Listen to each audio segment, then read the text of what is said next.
എല്ലാവർക്കും ഡെയിലി ന്യൂസിൻ്റെ മറ്റൊരു ചുരുക്ക വാർത്തയിലേക്ക് വീണ്ടും സ്വാഗതം.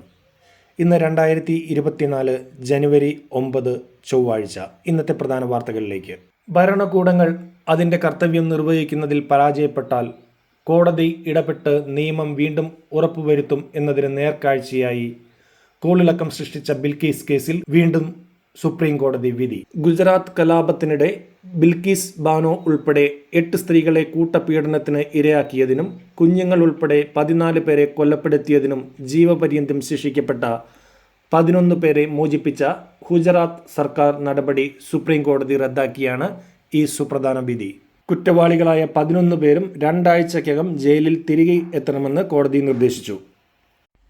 ഇല്ലാത്ത അധികാരം ഉപയോഗിച്ചും പ്രതികളുമായി ഒത്തുകളിച്ചുമാണ് 2022 സ്വാതന്ത്ര്യ ദിനത്തിൽ ഗുജറാത്ത് സർക്കാർ പ്രതികളെ മോചിപ്പിച്ചത് എന്ന് വിലയിരുത്തിയാണ് ജസ്റ്റിസ് BV നാഗരത്ന അധ്യക്ഷയായ ബെഞ്ചിൻ്റെ സുപ്രധാനമായ ഈ വിധി. പ്രതികൾ ജയിൽ ശിക്ഷ അനുഭവിച്ചത് ഗുജറാത്തിലാണ് എങ്കിലും ശിക്ഷയിൽ ഇളവ് നൽകുവാൻ മഹാരാഷ്ട്ര സർക്കാരിനാണ് അധികാരമെന്നും സുപ്രീം കോടതിയുടെ ബെഞ്ച് വ്യക്തമാക്കി. 2002 മാർച്ച് 3 ഗുജറാത്ത് കലാപത്തിനിടയിലാണ് കലാപകാരികൾ അതിക്രൂരമായി ബിൽക്കീസിനെ പീഡിപ്പിച്ചത്. ബിൽക്കീസിൻ്റെ 3 വയസ്സുകാരി മകളെയടക്കം 14 കുടുംബാംഗങ്ങളെയും കലാപകാരികൾ അന്ന് കൊലപ്പെടുത്തിയിരുന്നു. കൊല്ലത്ത് നടന്ന സംസ്ഥാന സ്കൂൾ കലോത്സവത്തിലെ ഇഞ്ചോടിഞ്ച് മത്സരത്തിൽ കോഴിക്കോട് ജില്ലയെ 3 പോയിന്റിന് കീഴ്പ്പെടുത്തി കണ്ണൂർ ജില്ല സംസ്ഥാന സ്കൂൾ കലോത്സവത്തിൽ ജേതാക്കളായി. 23 വർഷങ്ങൾക്ക് ശേഷമാണ് കണ്ണൂർ കിരീടം നേടുന്നത്. കോഴിക്കോടും പാലക്കാടും യഥാക്രമം 2ഉം 3ഉം സ്ഥാനങ്ങൾ നേടി.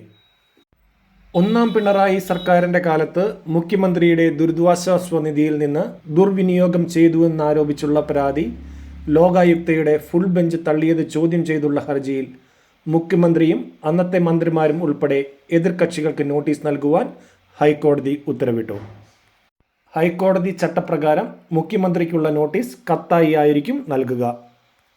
ചെങ്ങന്നൂർ MLA ആയിരുന്ന പരേതനായ രാമചന്ദ്രൻ നായരുടെ മകന് അസിസ്റ്റന്റ് എഞ്ചിനീയർ ജോലിക്ക് പുറമെ വാഹന വായ്പ, സ്വർണ്ണ വായ്പ എന്നിവ തിരിച്ചടയ്ക്കുന്നതിന് 8.5 ലക്ഷം രൂപയും NCP നേതാവായിരുന്ന പരേതനായ ഉഴവൂർ വിജയൻ്റെ കുടുംബത്തിന് 25 ലക്ഷം രൂപയും CPM സംസ്ഥാന സെക്രട്ടറിയായിരുന്ന കോടിയേരി ബാലകൃഷ്ണൻ്റെ പൈലറ്റ് വാഹനം അപകടത്തിൽപ്പെട്ട് മരിച്ച സിവിൽ പോലീസ് ഓഫീസറുടെ കുടുംബത്തിന് നിയമപ്രകാരമുള്ള ആനുകൂല്യങ്ങൾക്ക് പുറമെ 20 ലക്ഷം രൂപയും ദുരിതാശ്വാസ നിധിയിൽ നിന്ന് അനുവദിച്ചത് നിയമപരമല്ല എന്നായിരുന്നു ലോകായുക്തയിൽ നൽകിയ പരാതിയിലെ ആരോപണം.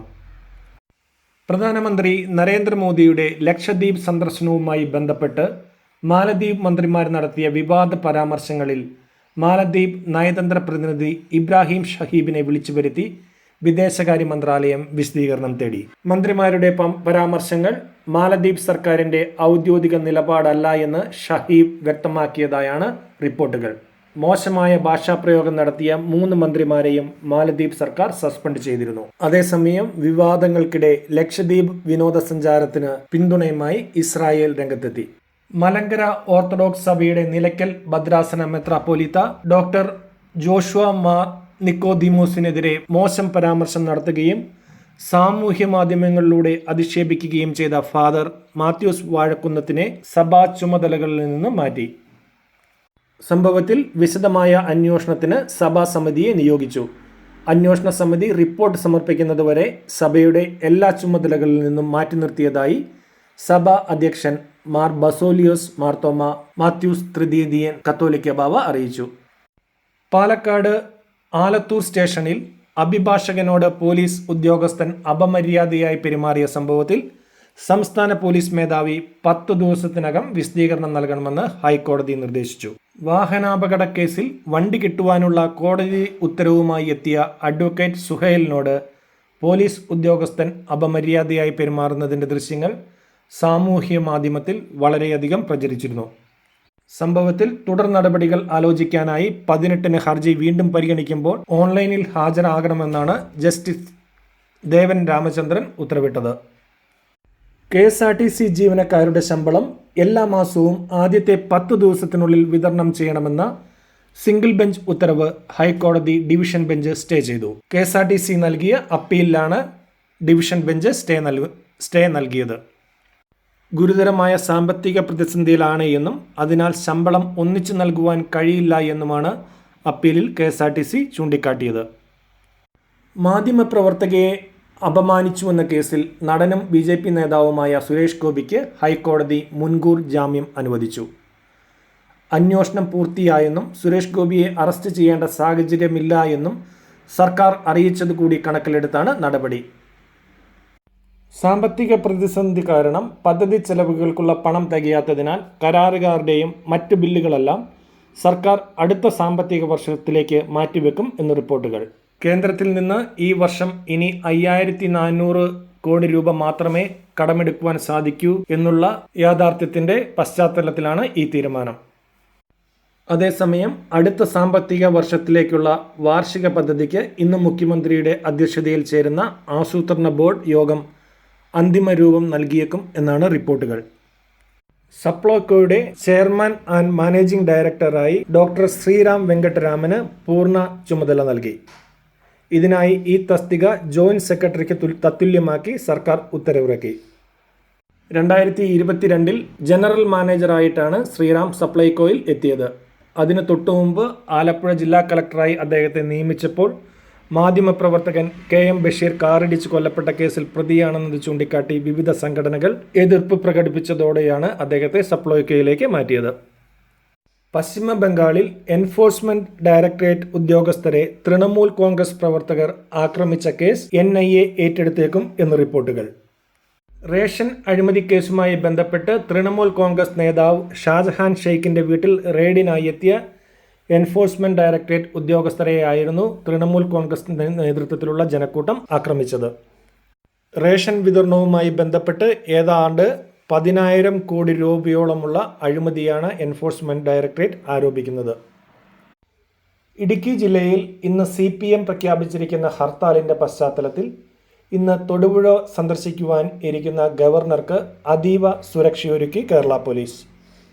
ഗവർണറുടെ സുരക്ഷയ്ക്കായി 500-ൽ പരം പോലീസ് ഉദ്യോഗസ്ഥരെ നിയമിച്ചിട്ടുണ്ട് എന്നാണ് റിപ്പോർട്ടുകൾ ചൂണ്ടിക്കാട്ടുന്നത്. അതേസമയം ഗവർണർക്കെതിരെ കരിങ്കൊടി പ്രതിഷേധം നടത്തുമെന്നാണ് SFI പ്രഖ്യാപിച്ചിട്ടുള്ളത്. മധ്യപ്രദേശിലെ ഭോപ്പാലിൽ ബാലിക ഹോസ്റ്റലുമായി ബന്ധപ്പെട്ട കേസിൽ മലയാളി CMI വൈദികൻ ഫാദർ അനിൽ മാത്യുവിനെ അറസ്റ്റ് ചെയ്തു. അനുമതിയില്ലാതെ ബാലികാ സംരക്ഷണ കേന്ദ്രം നടത്തിയെന്നതടക്കമുള്ള കുറ്റം ചുമത്തിയാണ് ഞായറാഴ്ച നിലമ്പൂർ സ്വദേശി ഫാദർ അനിലിനെ പോലീസ് അറസ്റ്റ് ചെയ്തത്. ഭോപ്പാൽ ജില്ലാ കോടതി അദ്ദേഹത്തെ 14 ദിവസത്തേക്ക് റിമാൻഡ് ചെയ്തു. എന്നാൽ കേസ് കെട്ടിച്ചമച്ചതാണ് എന്നാണ് എതിർകക്ഷികളുടെ ആരോപണം. ലെബനനിലെ പലസ്തീൻ അനുകൂല സായുധ സംഘടനയായ ഹിസ്ബുള്ളയുടെ ഉന്നത കമാൻഡറെ ഇസ്രായേൽ വ്യോമാക്രമണത്തിൽ കൊലപ്പെടുത്തി. ഗാസയിൽ തുടർന്നുകൊണ്ടിരിക്കുന്ന യുദ്ധത്തിൽ കഴിഞ്ഞ 24 മണിക്കൂറിനിടെ 250-ൽ പരം ആളുകൾ കൊല്ലപ്പെട്ടതായാണ് റിപ്പോർട്ടുകൾ. അതേസമയം യുദ്ധം മറ്റിടങ്ങളിലേക്ക് വ്യാപിക്കുന്നത് തടയുവാൻ US വിദേശകാര്യ സെക്രട്ടറി ആന്റണി ബ്ലിങ്കൻ പശ്ചിമേഷ്യൻ രാജ്യങ്ങൾ സന്ദർശിച്ച് ചർച്ച നടത്തിക്കൊണ്ടിരിക്കുകയാണ്. ജർമ്മനിയുടെ ഇതിഹാസ ഫുട്ബോൾ താരം ഫ്രാൻസ് ബെക്കൻബോവർ അന്തരിച്ചു. അദ്ദേഹത്തിന് 78 വയസ്സായിരുന്നു. 1974-ൽ ക്യാപ്റ്റനായി പശ്ചിമ ജർമ്മനിയെ ലോകകപ്പ് വിജയത്തിലേക്ക് നയിച്ച ബെക്കൻബോവർ 1990-ൽ ലോക കിരീടം നേടിയ ടീമിൻ്റെ പരിശീലകനുമായിരുന്നു. വരാൻ പോകുന്ന ലോക്സഭാ തെരഞ്ഞെടുപ്പിൽ BJPയെ നേരിടുന്നതിൻ്റെ ഭാഗമായി ലോക്സഭാ സീറ്റുകൾ പങ്കുവെക്കുന്നതിനുള്ള ചർച്ചകൾ ആം ആദ്മി പാർട്ടിയും കോൺഗ്രസും ഡൽഹിയിലും പഞ്ചാബിലും ആരംഭിച്ചതായാണ് റിപ്പോർട്ടുകൾ. ഈ 2 സംസ്ഥാനങ്ങളിലെയും കോൺഗ്രസ് ഘടകങ്ങൾ തീരുമാനത്തെ മുൻപ് എതിർത്തിരുന്നുവെങ്കിലും ഇപ്പോൾ ഉണ്ടാകുന്ന സംഭവവികാസങ്ങൾ വളരെയേറെ പ്രാധാന്യം അർഹിക്കുന്നതാണ് എന്നാണ് രാഷ്ട്രീയ നിരീക്ഷകർ നോക്കിക്കാണുന്നത്. ഇതോടുകൂടി ഇന്നത്തെ ചുരുക്ക വാർത്തകൾ സമാപിക്കുന്നു. നിങ്ങളുടെ അഭിപ്രായങ്ങളും നിർദ്ദേശങ്ങളും ഞങ്ങളെ അറിയിക്കുക. നിങ്ങൾ ഇതുവരെയായി ചാനൽ സബ്സ്ക്രൈബ് ചെയ്തിട്ടില്ല എങ്കിൽ ദയവ് ചെയ്ത് സബ്സ്ക്രൈബ് ചെയ്യുകയും ബെല്ലൈക്കൺ അമർത്തുകയും ചെയ്യുക. നിങ്ങൾക്കെല്ലാവർക്കും ഒരു മനോഹരമായ ദിനം ആശംസിക്കുന്നു. നന്ദി, നമസ്കാരം.